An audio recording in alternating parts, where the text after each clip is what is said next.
উপস্থিত আছেন ডক্টর সঞ্চিতা সান্যাল, অধ্যাপিকা আছেন, আমাদের পার্শ্ববর্তী স্কুলেরই প্রধান শিক্ষক, ইংরেজি ভাষা, সকলকে আমার অন্তরের শ্রদ্ধা জানাচ্ছি। আজকে এখানটায় যে প্রোগ্রাম করার কথা সেটা আমাদের করার কথা ছিল না। করতে হচ্ছে এই কারণেই যে আমাদের পার্শ্ববর্তী একটা রাজ্য আসাম, অনেক বয়স্ক মানুষের মনে আছে একটা সময় আসাম থেকে একটা আন্দোলন শুরু হয়েছিল। এই আন্দোলনের নাম ছিল বাঙালি খেদাও আন্দোলন। বাঙালি খেদাও আন্দোলন সেই আন্দোলনের নাম ছিল।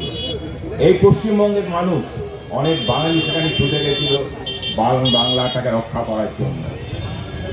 করিমগঞ্জ সেই জেলাটার নাম ছিল, সেখানে ম্যাক্সিমাম মানুষ হচ্ছে বাঙালি। সেই জায়গাটার নাম পাল্টে দিয়েছে, করিমগঞ্জের নাম পাল্টে দিয়েছে, তার মুসলিম নাম ওরা সহ্য করতে পারছে না, নাম পাল্টে দিয়েছে। এই মুসলিম নাম ওরা সহ্য করতে পারেনি, এ বিষয়ে কোনো সন্দেহ নেই। কিন্তু একবার কিন্তু ওরা বলে না যে ওদের সর্বোচ্চ নেতৃত্ব অটল বিহারী বাজপেয়ী, যিনি প্রয়াত হয়েছেন, তিনি একটা গান প্রতিদিন সকালবেলা ঘুম থেকে উঠে শুনতেন। সেই গানটার নাম ছিল যে মধুবন মে রাধিকা নাচে রে।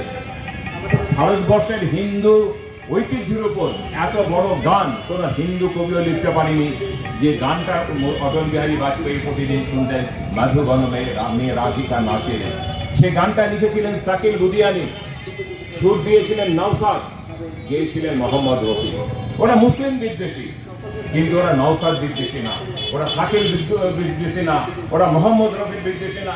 যখন তারা অনুতপ্ত হয় তখন মোহাম্মদ রফির গান গায়। আর আমাদের আপনাদের মধ্যে আমি নিয়ে গেছে হিন্দু মুসলমানের মধ্যে। সে করিমগঞ্জ জেলার নাম পাল্টে দিয়ে এখন গেছে শ্রীখণ্ড নাম দিয়েছেন, না শ্রীভূমি নাম দিয়েছে, শ্রীভূমি। সেখানে একটা কংগ্রেসের মিটিং হয়, কংগ্রেসের সঙ্গে আমাদের অনেক শত্রুতা ছিল। 1100 কংগ্রেসের শহীদের মৃত্যুবরণের মধ্যে দিয়ে বামফ্রন্ট সরকারটা হয়েছে। কংগ্রেস আমাদের ভালোবাসা নয়, কিন্তু বাধ্য হয়েছে ফ্যাসিস্ট শক্তিকে রক্ষার জন্য কংগ্রেসের সঙ্গে আঘাত করতে। সেই কংগ্রেসের একটা মিটিং ছিল শ্রীভূমিতে। সেখানে বাংলা ভাষার উপর একটা আক্রমণ, ওপার বাংলা ভাষার উপর আক্রমণ, সেখানে হিন্দুদের উপর আক্রমণ, বাংলা ভাষী মানুষের উপর। আর আসামে করিমগঞ্জ যেটা শ্রীভূমি হয়েছে, সেখানে বাংলা ভাষার উপর আক্রমণ। সেই বাংলা ভাষার উপর আক্রমণ বলেই রবীন্দ্রনাথ 1905 সালে যে গানটা লিখেছিলেন বঙ্গভঙ্গ আন্দোলনের বিরুদ্ধে, ও আমার সোনার বাংলা আমি তোমায় ভালোবাসি, এই গানটা সেটা গেয়েছিলেন। যে গানটা পরবর্তীকালে 1905 সালে রবীন্দ্রনাথ ঠাকুর লিখেছিলেন। আর 1971 সালে বাংলাদেশ স্বাধীন হয়েছিল, ওপার বাংলা থেকে অনেক রিফিউজি আমাদের এপার বাংলা চলে আসতে বাধ্য হয়েছিলেন। তাই সেই স্বাধীনতা হয়েছিল প্রায় 60 বছর বাদে। সেই 60 বছর বাদে তখন ওরা একটা 10টা পদকে নিয়েছিল, লাইন দিয়ে ওরা ওদের জাতীয় সঙ্গীত করেছিল, আমার সোনার বাংলা আমি তোমায় ভালোবাসি। এই লড়াইটা আমাদের নয়। আপনারা যারা বাংলাদেশের নাটক দেখেন, দেখবেন ইউটিউবে বাংলাদেশের নাটক, চঞ্চল চৌধুরীর নাটক, মোহাম্মদ করিমের নাটক, নিশান নাটক, কিষান নাটক, আপনারা যারা দেখবেন সেখানে দেখবেন অনেক গান অভিনেতা অভিনেত্রীরা জোরের সাথে বলছি, এই অবস্থাতেও যেখানে শেখ হাসিনা নেই সেখানেও তারা বলছে এটা শিরিক নয়, এটা অন্যায় নয়। এই গানটা যদি আমরা গেয়ে থাকি, যখন আমরা গাই আমার আকাশ আমার বাতাস, আমার অন্য কোনো দেশের আকাশ বাতাস মনে পড়ে না, আমরা আমার মনে পড়ে বাংলাদেশের আকাশ। সেই বাংলাদেশের আকাশে মনে পড়ে বলে তারা বাংলাদেশের জাতীয় সঙ্গীত ওটাকে পাল্টাতে দেয়নি। এটা তো আমাদের গর্বের। রবীন্দ্রনাথের 1905 সালের একটা লেখা গান, একটা বাংলার কবি, আমাদের হৃদয়ের কবি, তার লেখা একটা গান, যদি পার্শ্ববর্তী একটা রাজ্য তার স্বাধীনতার জাতীয় সঙ্গীত করে, তাহলে তাদের গর্ব হওয়া উচিত, আমাদের গর্ব হওয়া উচিত, বাঙালি হিসাবে আমাদের গর্ব হওয়া উচিত।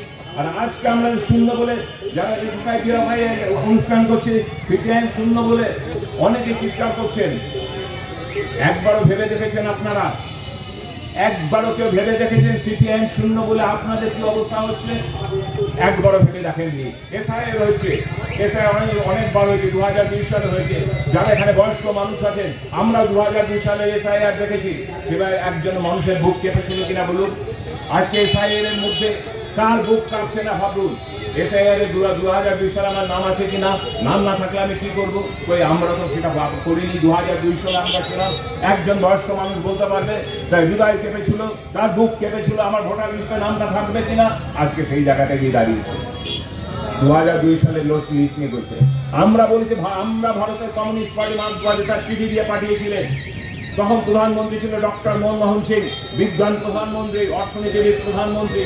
আস্তে কথা বলেন, আজকে প্রধানমন্ত্রীর মতন চিৎকার করে কথা বলেন না, মিথ্যা কথা বলেন না। এই যে প্যাথোলজিক্যাল লায়ার একজন প্রধানমন্ত্রী আমরা পেয়েছি, তার মতন তিনি চিৎকার করে বলতেন না। সে ডক্টর মনমোহন সিংকে একটা চিঠি পাঠিয়েছিলেন। প্রকাশ কারাট তখন আমাদের সম্পাদক ছিলেন, যে ওপার বাংলা থেকে যদি ধর্মীয় কারণে কোনো সংখ্যালঘু মানুষ এবার বাংলায় আসে, এবার বাংলায় কয়েকদিনের জন্য যদি বসবাস করেন, তাহলে সবাইকে নাগরিকত্ব দিতে হবে।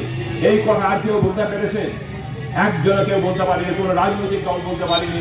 আরে ওই যে দুজন ইমপ্লিমেন্টেড করে দিয়েছেন তৃণমূল কংগ্রেস থেকে নিয়ে দুজনকে বসিয়ে দিয়েছে বিজেপিতে। একজনের নাম শুভেন্দু সরকার, আরেকজনের নাম সজল ঘোষ। এই দুজন তো ভাববেন না যে এরা বিজেপির লোক, এরা তৃণমূলের লোক। এরা তৃণমূলের লোক বিজেপিকে পাঠিয়েছে। যেভাবে তারা বক্তৃতা দিচ্ছে, তৃণমূলের স্বাস্থ্যবিধা করে দিচ্ছে। সজল ঘোষের সরটা পায় কি করে?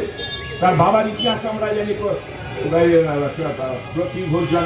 প্রদীপ ঘোষ, তার বাবার ইতিহাস আমরা জানি। সে আজকে বলে কোন রবীন্দ্রনাথ আমরা জানি না। রবীন্দ্রনাথের গান হলে যে আমাদের গাইতে হবে, সেটা পার্শ্ববর্তী অঞ্চলের রবীন্দ্রসঙ্গীত। আচ্ছা বলুন তো, আসাম থেকে এটা উঠেছিল। আসামে ওই গানটা কি হবে? গঙ্গা আমার মা, পদ্মা আমার মা। গঙ্গা আমার মা যখন বলি, তখন আমাদের বাংলাদেশের কথা মনে পড়ে, গঙ্গার কথা মনে পড়ে। আমাদের গঙ্গা গোমুখ থেকে বয়ে এসে হরিদ্বার হয়ে আমাদের হুগলি নদীটা ধুয়ে বয়ে এসে গঙ্গা, আমাদের ভারতবর্ষের কথা মনে পড়ে। আর পদ্মা যখন বলি, তখন কার কথা মনে পড়ে? ভারতবর্ষের কথা মনে পড়ে না, বাংলাদেশের কথা মনে পড়ে। পদ্মা কথা বলার সঙ্গে সঙ্গে বাংলাদেশের কথা মনে পড়ে। ওই আমরা তো বুঝছি না, ভূপেন হাজরিকার ওই গান ব্যান করে দাও। ওই পদ্মা নদীর মোড় নাম আছে, পদ্মা বাংলাদেশে, আমরা গান করবো না। আর কয়েকদিন বাদে বলবে আমরা মুসলিমদের বিরুদ্ধে লড়াই করছি, মুসলিমদের বিরুদ্ধে হিন্দুদের লড়িয়ে দিচ্ছেন। আজকে শুভেন্দু অধিকারী বললে 12,000 গ্রাম শেষ হয়ে গেছে, সব মুসলিম হয়ে গেছে, সেখানে কোনো আজান হয়, হয় না, ঘণ্টাধ্বনি হয় না।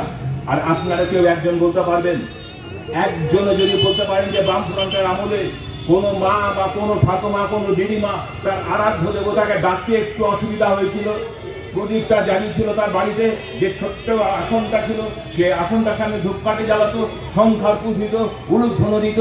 যাদের একটু জমি ছিল, তার পাশে একটা তুলসী মঞ্চ তৈরি করে সেখানে তুলসী প্রদীপ জ্বালিয়ে ফলপ্রস্ত নমস্কার করতো। বামফ্রন্টের আমলে কেউ বলতে পারবে তাদের কোনো অসুবিধা হয়েছে? আর আজকে কেন অসুবিধা হচ্ছে? আজকে অসুবিধা হচ্ছে ধর্মটাকে রাজনীতির সঙ্গে মিশিয়ে ফেলছে বলে। ধর্মটাকে রাজনীতির সঙ্গে মিশিয়ে বলছে হিন্দু বা আমরা হিন্দু, আমাদের হিন্দুত্ব আমরা গর্ব। আমাদের হিন্দুতে এটা শেখায়নি যে মুসলিমকে ঘৃণা করো। আমাদের হিন্দু এটা শেখায়নি যে খ্রিস্টানকে ঘৃণা করো।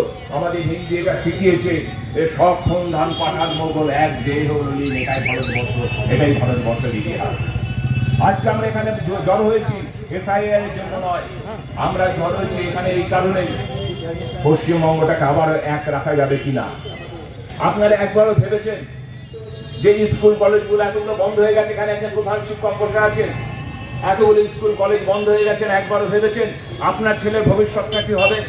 একবারও ভেবেছেন সুলুমগুড়ি কলোনি একটা ছোট্ট জায়গা, প্রায় 10 থেকে 12টা বুথ, 6 জন মেয়ে ওখানে রেপ হয়েছে, একজন মার্ডার হয়েছে। এখানে অমিত বসে আছে, সেখানে গত পরশু দিন 4 জন মিলে 10 থেকে 15 বছর তাদের বয়স, তাদের একে অপরকে ধর্ষণ করেছে একটা ক্লাব ঘরের মধ্যে। ভাবতে পারেন সিপিআইএমের আমলে এটা ভাবা গেছিল, আমাদের শূন্য করে দিয়ে এটা ভাবা গেছিল? কোনোদিন ভাবা গেছিল? আজকে মোবাইল ফোন সবাইকে এগিয়ে দেওয়া হচ্ছে, মমতা দেবীর সমস্ত স্টুডেন্টদের মোবাইল ফোন 10,000 টাকা করে ব্যাংকে ঢুকিয়ে দেওয়া হচ্ছে। তাকে কন্ট্রোল কে করছে? কেউ কন্ট্রোল করছে? কত পর্নোগ্রাফিক সাইট মধ্যে ঢুকে যাচ্ছে, আপনারা দেখেছেন। আপনাদের ছেলেদের ভবিষ্যৎটা নষ্ট হচ্ছে। এখানে চাকরি নেই, কোনো কলকারখানা হচ্ছে না। আর কলকারখানা হচ্ছে না তো বললেই বলবে বামফ্রন্টের আমলে তো সব বন্ধ হয়েছিল। একটা কলকারখানার কথা ওরা বলুক তো যে বামফ্রন্টের আমলে বন্ধ হয়েছিল। যেটা বন্ধ হয়েছিল জুটটাকে তুলে দিয়ে প্লাস্টিক জুটের জন্য খানিকটা জুট বন্ধ হয়ে গেছিল। একটা কারখানা বলুক। আর আজকে কটা কারখানা বন্ধ হয়ে গেছে। এখন একটা মাত্র চাকরি আছে পশ্চিমবঙ্গের বুকে, একটাই চাকরি। সেই চাকরিটা হচ্ছে আপনি পঞ্চায়েতে যেতুন, ওই জেতাটা আপনার চাকরি। আপনি পৌরসভায় যেতুন, ওই জেতাটা আপনার চাকরি। তার জন্য দেখবেন ওরা সবাই মরিয়া হয়ে গায়ের জোরে পঞ্চায়েত জিতবে, মরিয়া হয়ে গায়ের জোরে পৌরসভা জিতবে, কারণ ওইটা জিততে পারলে আমার 10টা পুলিশ খেয়ে পড়ে বাঁচতে হবে। একবারও তুলনা করবেন না অতীতের সাথে, অতীতের সিপিআইএম এর সঙ্গে একবারও তুলনা করবেন না। এই আজকে এই ছেলেগুলো যারা এখানে বসে আছে, রমেশ সেখানে রয়েছে, দীর্ঘদিন ধরে এখানে রাজনীতি করে যাচ্ছে, একটা সরকারি অফিসে চাকরি করে, একবারও তুলনা করবেন না তাদের সঙ্গে, তাদের লাইফস্টাইলের সঙ্গে। আজকে যারা নেতা হয়েছে তৃণমূল কংগ্রেসের, 7 দিনে এক পৌরসভার কাউন্সিলর হওয়ার পর একটা স্করপিও গাড়ি নিয়ে চলে, একবারও তুলনা করবেন না তাদের সাথে আমাদের। আমরা এতটা ব্যর্থ হয়ে গেলাম। আপনাদের কাছে বারবার করে বলছি, বারবার করে হৃদয় থেকে বলছি যে আপনারা যে ভালোবাসাটা লাল ঝান্ডাকে দিয়েছিলেন, সেই ভালোবাসাটা আবারও ফিরিয়ে দিন, নইলে পশ্চিমবঙ্গকে রক্ষা করা যাবে না। 8,000 স্কুল বন্ধ হয়ে গেছে, স্কুল কলেজগুলো তো পড়াশোনা হয় না, লাল ঝান্ডা আরে এত তো উদ্বাস তো এখন একটা বলুক তো, আজকে সমস্ত জায়গায় বিজেপি দৌড়ে বেড়াচ্ছে পদ্মফুল নিয়ে। একটা ক্যাম্প অথবা একটা কলোনির নাম বলুক, আমাদের এই অঞ্চলের একটা ক্যাম্প অথবা কলোনির নাম বলুক যেটা লাল ঝান্ডা ছাড়া হয়েছে। লাল ঝান্ডা ছাড়া একটা ক্যাম্প হয়েছে, একটা কলোনি হয়েছে, একটা নাম বলুক। প্রমোদগড় লাল ঝান্ডা চালা হয়েছে, জ্যোতিনগর লাল ঝান্ডা চালা হয়েছে, আরাসাইড লাল ঝান্ডা দিয়ে হয়েছে, স্বামীজিনগর লাল ঝান্ডা দিয়েছে, আদর্শপল্লী লাল ঝান্ডা দিয়েছে, জ্ঞানেন্দ্রপল্লী জ্ঞানেন্দ্র সেনার শহীদের মৃত্যুবরণ করেছে, লাল ঝান্ডা দিয়েছে। একটা ক্যাম্প অথবা কলোনি বলুক যেটা গেরুয়া ঝান্ডা দিয়েছে। এরা মুখে মিষ্টি হাসি, ওরা বলছে মতুয়াদের আমরা নাগরিকত্ব দিয়ে দেবো, সিএএতে অ্যাপ্লাই করুন। কেন তারা অ্যাপ্লাই করবে? সিএএতে অ্যাপ্লাই করা মানেই হচ্ছে আমি ভারতবর্ষের নাগরিক নয়, আমাকে নাগরিকত্ব দাও। আমরা বলছি নয়, আমরা ভারতের কমিউনিস্ট পার্টি মার্ক্সবাদী বারবার করে বলে আসছে যে যাদের 2002 সালে নাম আছে তাদের তো থাকবেই, আর যাদের 2025 সালে ভারতবর্ষের নাম আছে এবং তাদের আধার কার্ড আছে, আপনাকে সেই নামটা রাখতে হবে। কারণ 2000 অনেকে 1971 সালের পর, 1971 সালের আগে 2000-এর কাছাকাছি অনেক মানুষ ওপার বাংলা থেকে নির্যাতিত এপার বাংলায় এসছে। সেই মানুষগুলোকে নাগরিকত্ব, ভারতবর্ষের নাগরিকত্বকে কে দেবে? আমরাই দেবো। আমরা যারা রাষ্ট্রযন্ত্র বসে আছে আমরাই দেবো, লড়াই করে নিতে হবে। আপনারা দেখতেন কিছুদিন আগে আধার কার্ডে যেন সব কিছু হলো, আধার কার্ডের সঙ্গে সবার নেই। এখন এ বলছে না আধার কার্ড চলবে না। আপনারা দেখেছেন কিছুদিন আগে 500 টাকা নোট বাতিল করে দিয়ে গেল, 500 টাকা নোট 1000 টাকা নোট বাতিল করলো, কত লোক মারা গেল। এখনো কিন্তু 2000 টাকার নোট বাতিল করে দিয়েছে, আপনাদের কেউ কাউকে জানাচ্ছে না। আপনি একটা 2000 টাকার নোট নিয়ে একটা দোকানে যান, কোনো দোকানদার নেবে না। নরেন্দ্র মোদী সেটাও বাতিল করেছে, কিন্তু কাউকে জানাচ্ছে না। কারণ জানালে তাকে মাকে আবার লাইনে দাঁড় করাতে হবে। গতকাল তার বৃদ্ধ মাকে লাইনে দাঁড় করেছিল 500 টাকা চেঞ্জ করানোর জন্য। আর আমি বলি, আমি ধুরন্ধার লোক, আমি বলছি আমার মার বয়স যদি 80 বছর হয়, আমার 500 টাকা নষ্ট হয়ে গেল, 500 টাকা 5000 টাকা নষ্ট হয়ে গেল। মার 80 বছর মাকে আমি ভালো করে একটা ব্যাংকের লাইনে দাঁড় করাবো না 80 বছরের বৃদ্ধ মাকে। নরেন্দ্র মোদী তার মাকে দাঁড় করে দেবে। This is called marketing. ওটা বাজার করা হচ্ছে, নরেন্দ্র মোদী খালি বাজার করতে চায়। একবার দেখবে নরেন্দ্র মোদী একটা গুহার মধ্যে খুব সুন্দর একটা ফটো দেখালো, ওই গুহাটা কোনো গুহা নয়, ওটা একটা 7 স্টার হোটেল। যারা কেদারনাথ যাবেন, অনেকে এখানে কেদারনাথ যান, কেদারনাথ যাবেন, GMGN-এর একটা গুহা, যে গুহাটাকে 7 স্টার হোটেল তৈরি করেছে, সেই 7 স্টার হোটেলে ঢুকে নরেন্দ্র মোদী ফটো তুলে বলে দিলেন তিনি আধ্যাত্মিক ধ্যান করছেন। আমাদের আধ্যাত্মিক ধ্যানের প্রয়োজন নেই, আমাদের পেটের ভাতের প্রয়োজন। আমরা সেই জন্য লড়াইটা করছি। আমাদের লড়াই সেখানের জন্য হচ্ছে এই কারণেই আমরা যে আসন বসিয়েছি, ঠাকুরের দেবতাদের আসন বসিয়েছি, সেই ঠাকুর দেবতাকে আমরা যদি একটা বাতাসা দিতে পারবো কিনা, একটা মিষ্টি দিতে পারবো কিনা, তার সামনে ধূপধুনো জ্বালাতে পারবো কিনা, এটা নির্ভর করছে আমি রোজগার করতে পারছি কিনা। সুতরাং ধর্মের জন্য নয়, জাতের জন্য লড়াইটা নয়, লড়াইটা হচ্ছে পেটের ভাতের জন্য। পেটের ভাতের লড়াই যদি আমি জিততে পারি, তাহলে আমি আমার ধর্মটাকে রক্ষা করতে পারবো। পেটের ভাতের লড়াই যদি আমি জিততে পারি, তাহলে আমি আমার জাতটাকে রক্ষা করতে পারবো। পেটের ভাতের লড়াইটা যদি আমি জিততে পারি, তাহলে আমি শ্রমজীবী মানুষকে এক জায়গায় নিয়ে সোনার বাংলা করতে পারবো। সেই লড়াই আমাদের সামিল হতে হবে। আজকে যে করছেন আসাম সরকার যেটা করছেন, তার বিরোধিতা আপনারা সকলেই করবেন। আমরা যাই চাই এই ভারতবর্ষের বুকে যত হিন্দু বাঙালি আছে, যাদের ভাষা বাংলা, তাদের আমার সোনার বাংলাকে সবাই ভালোবাসি। প্রতিদিন আপনাদের ইউটিউবে হোক, রেডিওতে হোক, আপনারা এই গানটা শুনলেন, রবীন্দ্রনাথের প্রতি ভালোবাসা জানানো। আপনার কেউ বলতে পারবে এখানটায় যে আমরা তো বলছি বাংলাদেশের জাতীয় সঙ্গীত, আমরা কেউ একবারও ভেবেছি যে আমাদের এখানে জাতীয় উৎসব হচ্ছে দুর্গাপুজো, হিন্দুদের জাতীয় উৎসব দুর্গাপুজো। আচ্ছা বলুন তো বাংলাদেশের জাতীয় উৎসবটা কি? শেখ হাসিনা যখন ছিলেন বাংলাদেশের জাতীয় উৎসব কিন্তু ঈদ নয়, ওখানে সংখ্যাগরিষ্ঠ মুসলমান। বাংলাদেশের জাতীয় উৎসব দুর্গাপুজো নয়, বাংলাদেশের জাতীয় উৎসব হিন্দু মুসলমান সবার ঐক্য। পয়লা বৈশাখ হচ্ছে ওখানকার জাতীয় উৎসব। অতি বড় বামপন্থীও এখানে আমরা বলতে পারবো না যে হিন্দু আমাদের দুর্গা পুজোকে বা জাতীয় উৎসব করবেন না, পয়লা বৈশাখে করুন। সুতরাং লড়াইটা ওই জায়গাটা নয়, লড়াইটা হচ্ছে মস্তিষ্কের লড়াই, মননের সঙ্গে লড়াই। এই লড়াইকে আমরা যদি না জিততে পারি, পশ্চিমবঙ্গ ধ্বংস হয়ে যাবে। আমাদের শূন্য করে দেওয়ার মধ্যে দিয়ে কোনো গর্বিত হওয়ার কারণ নেই। আজকেও আমাদের শূন্য করে দেওয়ার মধ্যে দিয়ে একমাত্র একটা রাজনৈতিক দলকেই তৃণমূল ভয় পায়, বিজেপিও ভয় পায়। তার কারণ তাদের মগজটা আছে, মননটা আছে, তারা লড়াইটা জানে, লড়াই নামতে জানে। আপনাদের সকলকে অনুরোধ করব, আমরা আমাদের নিজেদেরকে পরিবর্তন করব। আমরা অন্যায় করেছিলাম, আমাদের ঔদ্ধত্য স্বভাব হয়ে গেছিল বলে 2011 সালে আপনারা আমাদের পরাজিত করেছেন। আমাদের থেকে মুখ ফিরিয়ে